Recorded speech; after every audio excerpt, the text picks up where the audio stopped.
So what's your doctorate in? So I'm a family medicine physician. So I'm an MD doctor. Mm-hmm. I have a rural clinic in Potawatomi County in the town that we live in, Minden. Mm-hmm. And I also do all my hospital stuff at Jenny Edmondson and Council Bluffs, and then I'm medical director at a couple nursing homes as well. So how long you been doing all that? So I went to medical school when I was 32. Hmm. So a late entrance into medicine. And I've been practicing independently since 2009, I guess would be when I finished residency.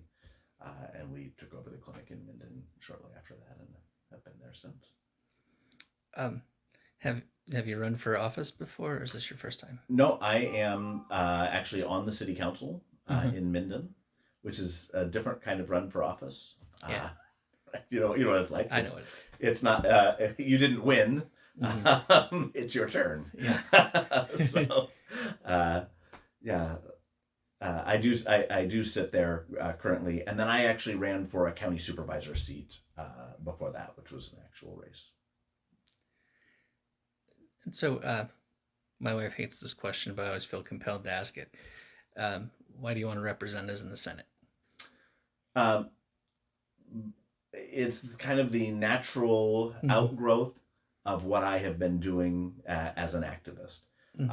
I tell people I'm running because I want to see Iowa thrive, and the failure to thrive that I've witnessed has absolutely been related to healthcare, where we have 40 hospitals in Iowa that are listed as high risk for closure. They don't deliver babies in a lot of them. Mm-hmm. You don't deliver We don't. babies in Knoxville. I know. Um, we've had 13 nursing homes closed between 2015 and 2019. There's just this absence of service and continuing to cut back the services that are necessary for rural Iowa to thrive. So I see the opportunity in my, I told you I went to medical school when I was 32. Mm-hmm. I did healthcare planning before that, uh, going to rural communities and helping them start rural clinics, and decided I was in the wrong office. I want to help these people. And so I went to medical school and I went to my rural office and I discovered I, it's about 2/3 of the people here I Mm-hmm. can't help because of the way the system is set up. So this was just sort of the natural outgrowth of a focus on wellness, healthcare, and you know, I like to hunt, fish, go on hikes, camp, and what's happened to our environment in this state is just another thing that's failure to thrive. When I can't eat fish at the fish fry, Mm-hmm. that's a problem. Yeah. Okay, that should Mm-hmm. be a big red flag for Iowa. And Democrats and Republicans and Independents, eat fish the same way. And Mm-hmm. our dogs swim out into the pond to retrieve that duck in the same way, Mm-hmm. and the red algae clings to them the same way. So it's just a matter of um, it's not a democratic policy uh, um, that's driving me to this. It's wanting to see the state thrive. And so how would what would you propose to fix all those issues with the healthcare facilities? How would you fix it? Sure, I believe Medicare for all Mm-hmm. is the only thing that's on the table Mm-hmm. that's realistic to get that done. It addresses access to healthcare. Those 2/3 of the people I said I couldn't see. Mm-hmm. Um, it opens my door as a physician to every one of those patients. They can all come to me if they think I'm convenient or I provide quality. Right now, a third of them don't have any coverage. The other third of them are driven into different networks. They don't get to choose their provider, even though they have this illusion of choice. So access to healthcare is a big part of that. It's the predominant thing people think about with Medicare for all. But it's not just access for patients to physicians and providers. It's access to providers to patients. It also injects money into our infrastructure, our hospitals, our nursing Mm-hmm. homes. It has money for educating primary care people to do that kind of work. And if I'm going to see 2/3 more people in my office, I probably need to hire somebody. So it opens up that type of access. Mhm. It also addresses a lot of public health issues and gives providers the flexibility to address some of those issues that are kind of unique to their area. So I think it's the ideal tool to do that. But I've over the years I've been doing this, I've spoken to a lot of healthcare providers, hospital administrators, and so forth, who say that Medicare and Medicaid don't fully reimburse for the actual cost to provide the service. So, how would Medicare for all help with the increase of revenue? Sure. If they took those number, like took the number of patients that they got paid for, and Mm-hmm. put the Medicare rate on it, that is correct. There would be less money coming in. But we just I just mentioned there's 2/3 of the population that's not even accessing care Mm-hmm. because it's completely out of reach. So the volume increase alone will make that up. There's also the write-offs that they're not mentioning. You know, if they're counting the money that they made, you also need to consider the money that they never got. Mm-hmm. Billable, legitimate charges that insurance providers deny because you didn't fill out the form exactly the way they want you to fill it out compared to how this other insurer wants you to fill it out. And the first thing they do is deny the claim. And if they're a Mm-hmm. small part of your payer mix, you're probably not going to go after them to get paid because you're going to go after this big bucket of money, and time's going to run out here. So this gets rid of bureaucracy and all of the politics of getting paid, and makes it will increase the bottom line for providers, primary care providers, and rural providers. So, I know here in Iowa we've struggled to have doctors, especially in rural Iowa. Um, how would Medicare for all kind of boost the incentive for young doctors to come like to Knoxville or to Monroe County, and the southern share of Iowa counties are even Right. smaller than we are. So. Right. Mm-hmm. Well, part of it is about access to patients. Frankly, I'm a lightning strike for the community of Minden. It's Mm-hmm. 600 people. Um, I chose to go there because I went there part time for another practice, and I decided to leave that practice and make that a full time practice for me because I wanted to live a rural Iowa lifestyle, and here it was put in my lap. That is not how most providers find their home. Okay, Mm-hmm. so it would be less of a lightning strike and more of a feasible thing to do if I didn't have to look at that town and go, I've got 200 people I can see. If I could look at it and go, I've got 600 people to see, well then it's about, do I like this town? Mm-hmm. Do I like the payer or the mix of services that are available here, and is the school nearby, and is it good? Um, so you open up the entire country to providers basically to kind of pick. But you're going to have to incentivize people to come in as well. And there's Mm-hmm. money in the Medicare for All Act to do that. There's actually federal money, USDA money, to help communities recruit providers to come to the underserved areas. So we'd still have that those tools in place, and then it comes down to your community. Do you prioritize having a physician in your community? Maybe you prioritize having a dentist, but you'll be able to recruit in as a community. And I just don't know about the Medicare for all being a winning strategy for you here in Iowa, since we have so many private insurers based in Des Moines. I mean, how are you going to reconcile that and keep those folks employed? To keep those people employed. Mm-hmm. Oh, we'll have more than enough healthcare jobs Mm-hmm.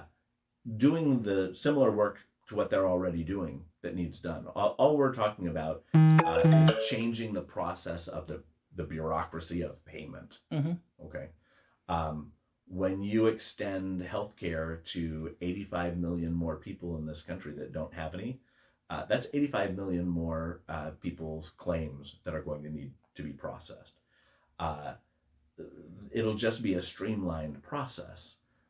It won't be different for every insurance company. It creates efficiency. So we'll have plenty of jobs for those folks. And what I would imagine is insurance companies will probably split their business into a separate function of, we're going to contract with the government to process claims. That'll be a private function that they can do, versus we're going to contract with them to identify what services they get. It'll just be a little different process. Okay. And the national debt, I think, is over 30 trillion now. So, how are we going to be able to pay for all this? Sure. You should be thrilled with Medicare for All in terms of payment and cost saving. Most Americans will go home with more money in their paycheck each week than they do currently. When you look at the cost of care in this country per capita, it's about $10,000 per person per year. That includes that 85 million who don't ever get any care. Okay, Mm-hmm. they're computed in there. The next industrialized nation offers health care to every person in their country, and their per capita cost is $6,000 per patient, Mm-hmm. or per person in their country. So there are other countries doing it better and doing it less expensive, and I think we can learn from them.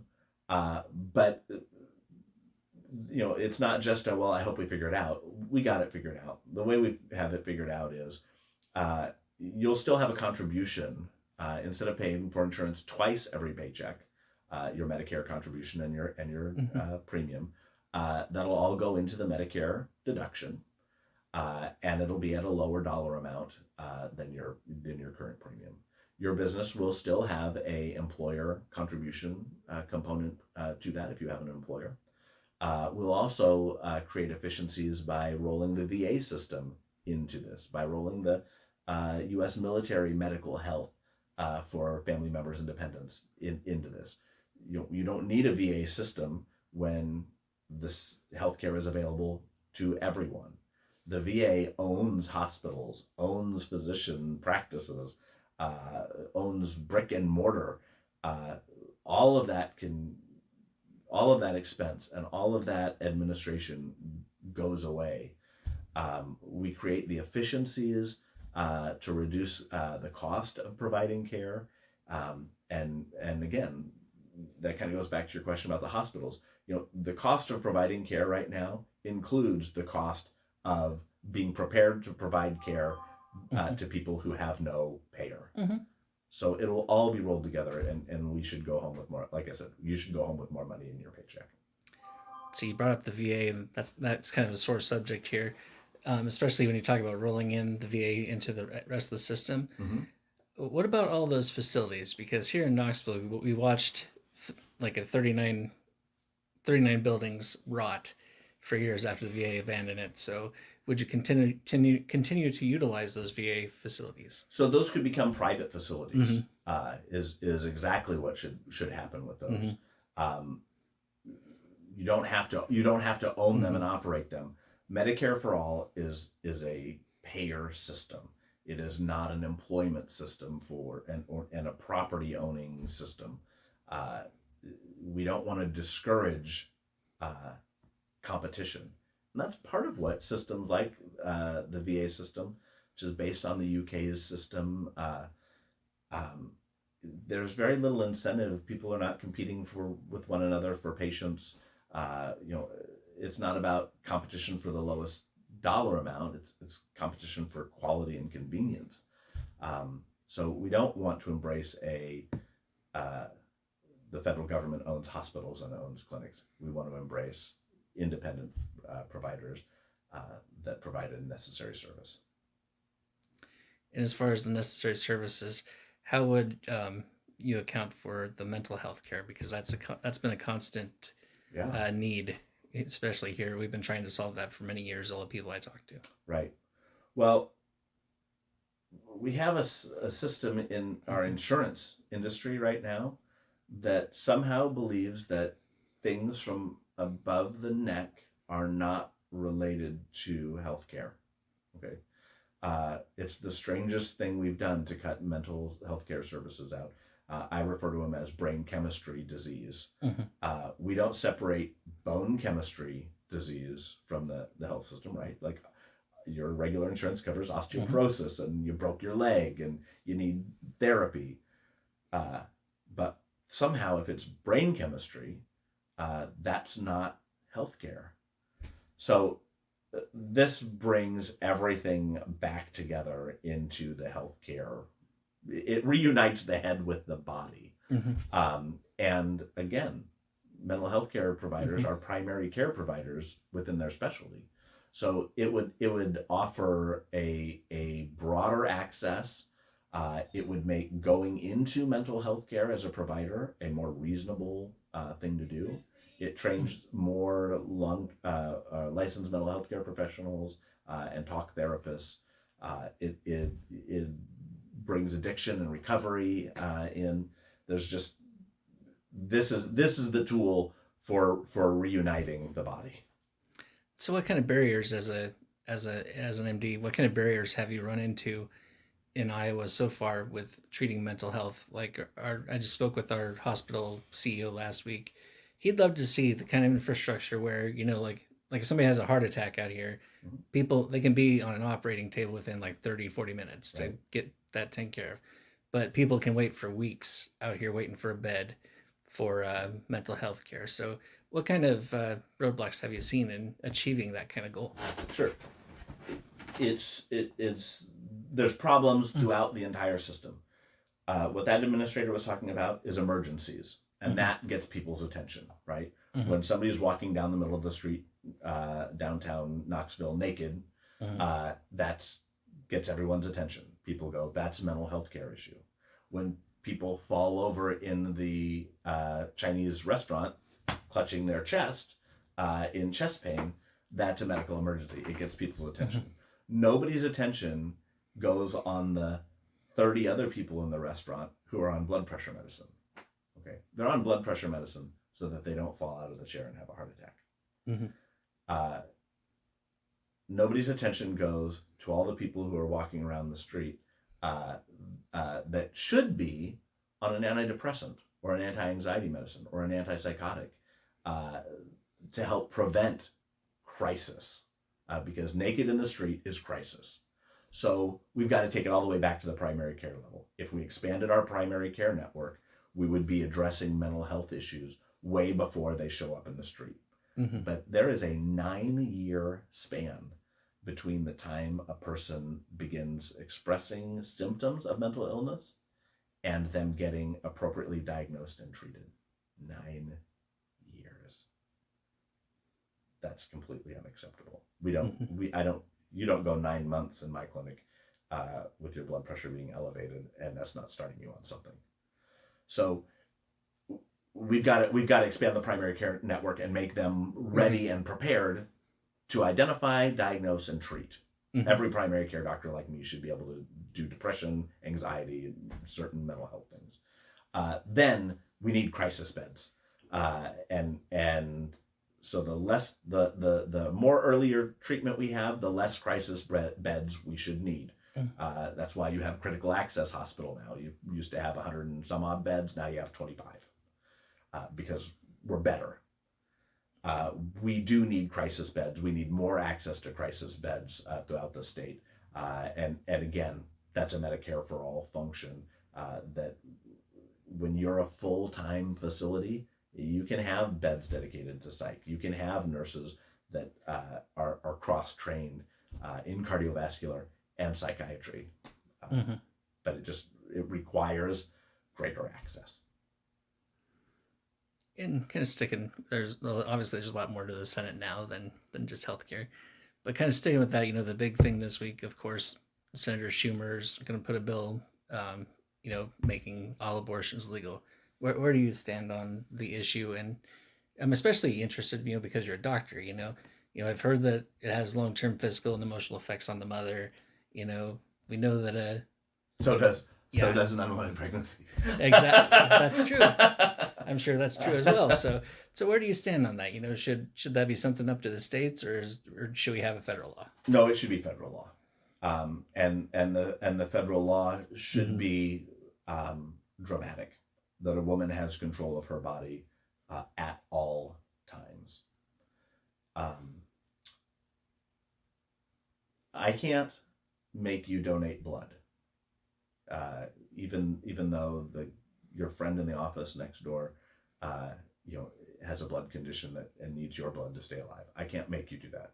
I can't make you give that person your kidney if they need your kidney. I can't even take your kidney if you're dead, Mm-hmm. and give it to them.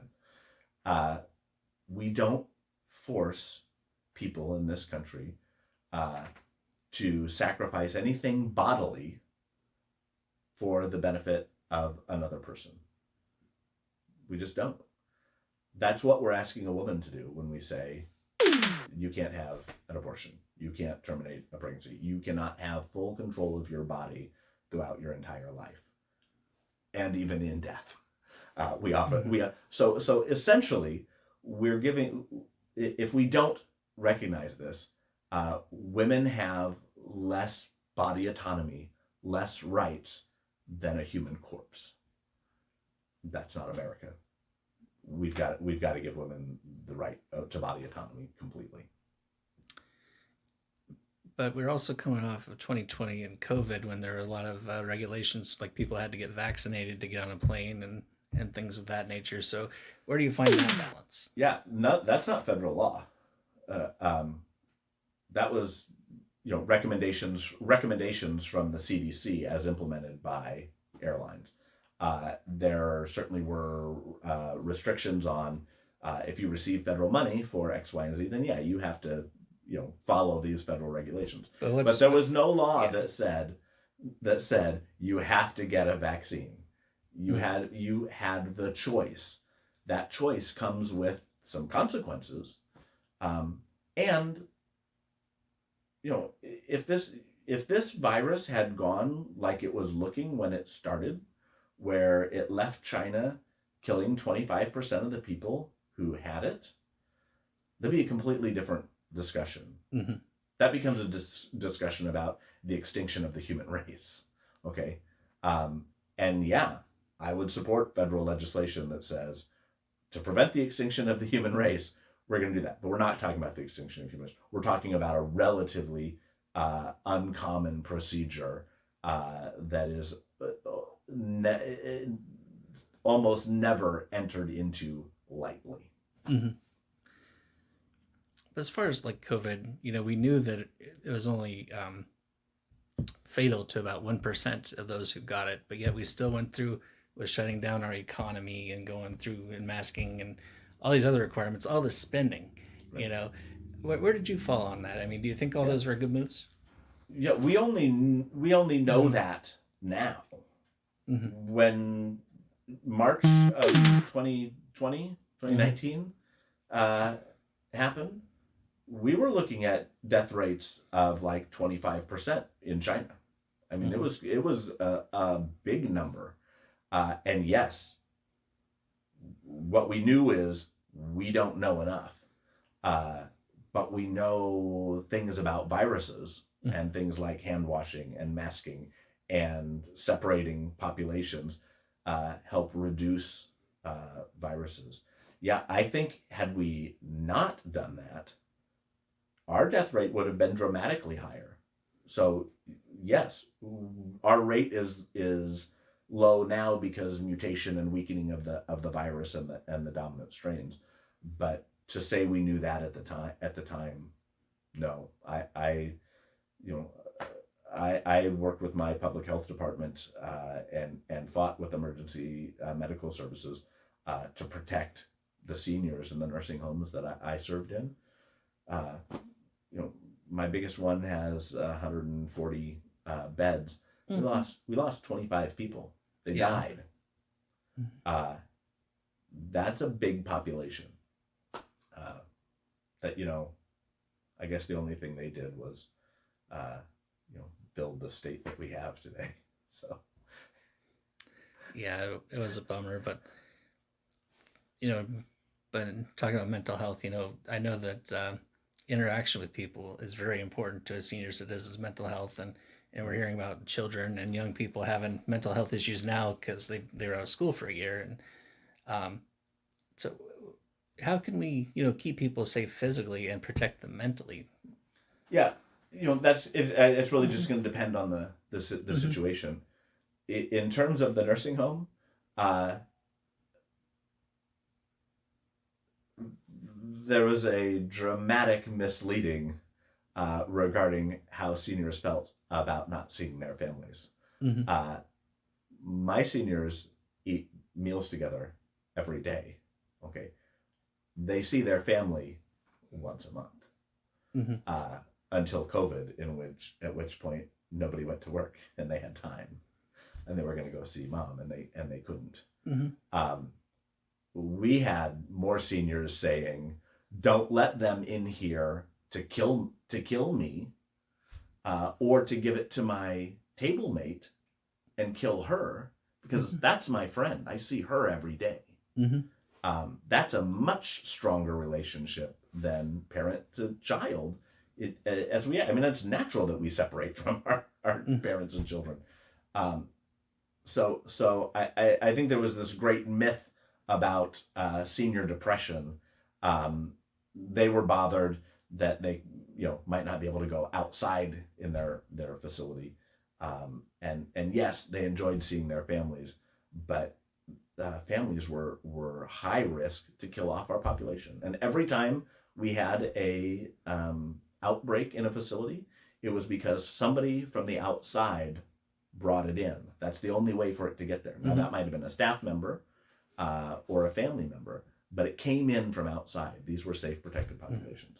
For our kids, yeah, there's absolutely socialization is important, and we're seeing some really negative results of that. But again, infants, small children, they're a high risk population for getting severely ill, is what our initial belief was. Uh, but in multi generational homes, they're the one that's going to bring it, and nobody wants to be responsible for killing grandma. That really makes you sad. Mm-hmm.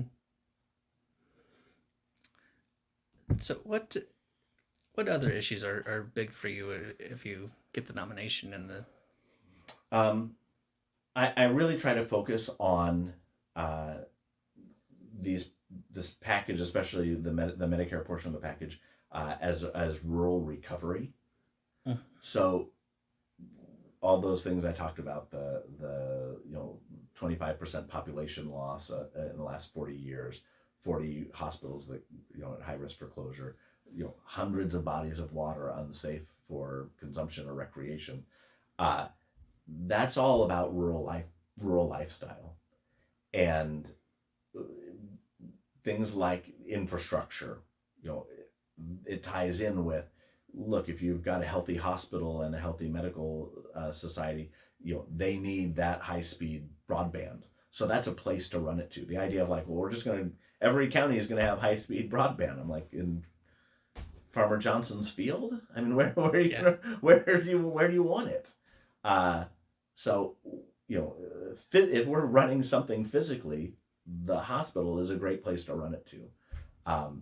And then uh, we don't just focus on that healthcare side of it. Now Mm-hmm. we've got broadband. What do we do with that? Oh, we can peel that off uh, to our local mechanic, right? Because my car got I say this, my car didn't get a tune up, it got a software upgrade when I took it in. And if my local mechanic doesn't have high speed uh, uh, capabilities, then my car is going to have to go into Council Bluffs to get its upgrade. Mm-hmm. Because there's no more just roll up your sleeves and I know what that clank means. It's all computerized. All that process of figuring it out is going to go through the computers. So we've got to think about how those tools really affect all of the services in our communities. Our roads and bridges. I was in Jasper County last night, hearing the county supervisor candidates talk about why this bridge is closed, and the people who live on the road on the other side of it. Uh, what's our responsibility to them? Um, Having the greatest hospital in the world is fantastic until the bridge you're driving over to get to it falls in, Mm-hmm. right? Yeah. So Physical infrastructure needs to be addressed as well. Childcare, part of the infrastructure that we're missing.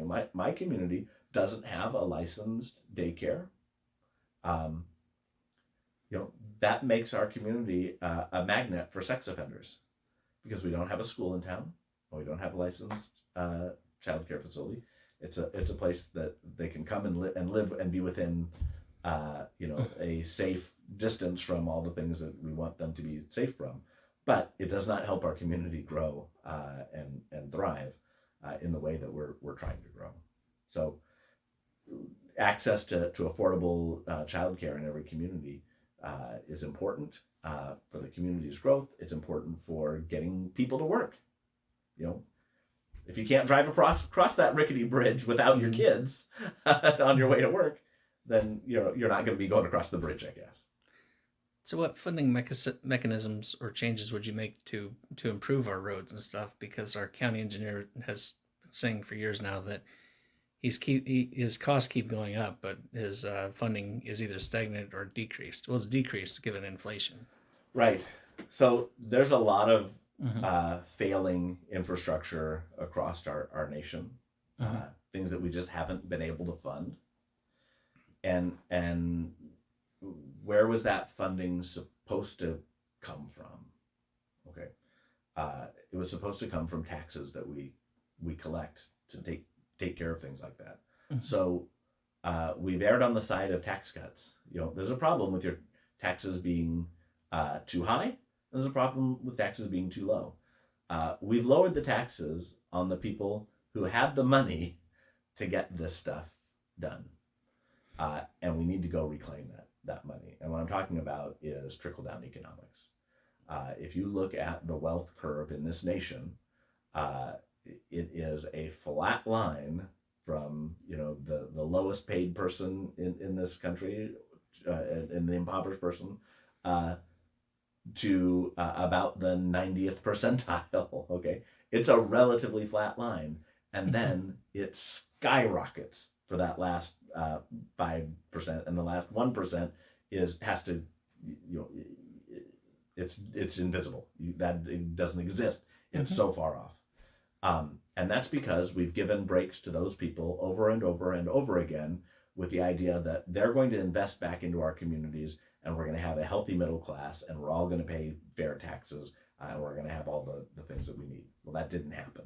So now I believe we need a wealth tax to go back and reclaim the taxes that we let those folks off of for so long, and we have to invest that into things like infrastructure, childcare, the actual physical roads, those things. We're going to have to increase what we do as a social network in our government for the time being.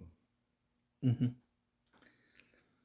So, what makes you stand out from your two primary challengers? Why should people choose you? So, I have those priorities, and they have variations of those priorities. And Chuck Grassley does not have those priorities.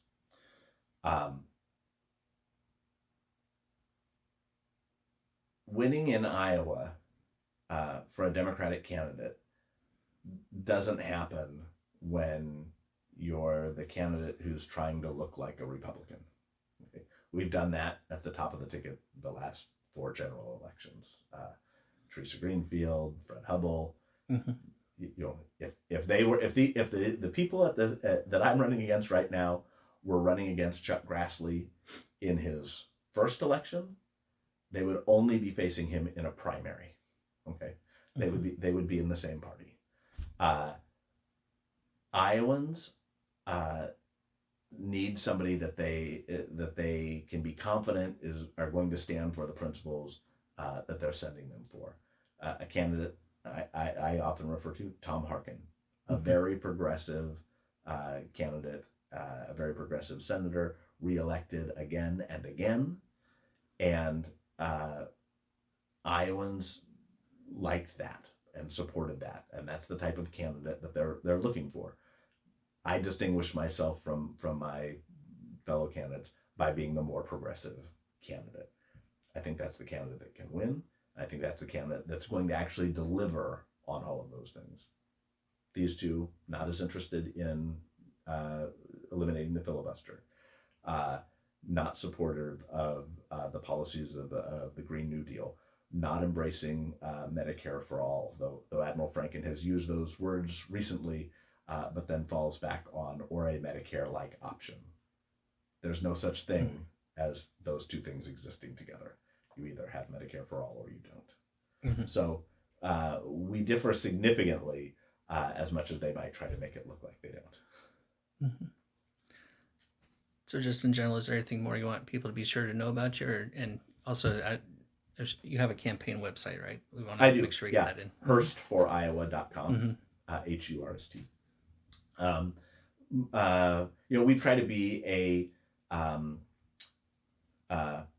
progressive campaign, not just in ideology, but in accessibility as well. Mm-hmm. So what you'll find on our website is the latest news section is full of podcasts, and that's how we have released a lot of policy. We find that people are less likely to open a page and read a page of policy, but much more willing to drive home and listen to a few. So people should check that out. And I think that's a nice accessibility tool. Okay. Well, that's all I have for now. But that's great. Well, you know how to reach me. Yeah. So I'll gladly answer any questions and clarify anything if you want. Okay. Thanks again for stopping in. My pleasure. Thanks for seeing me early.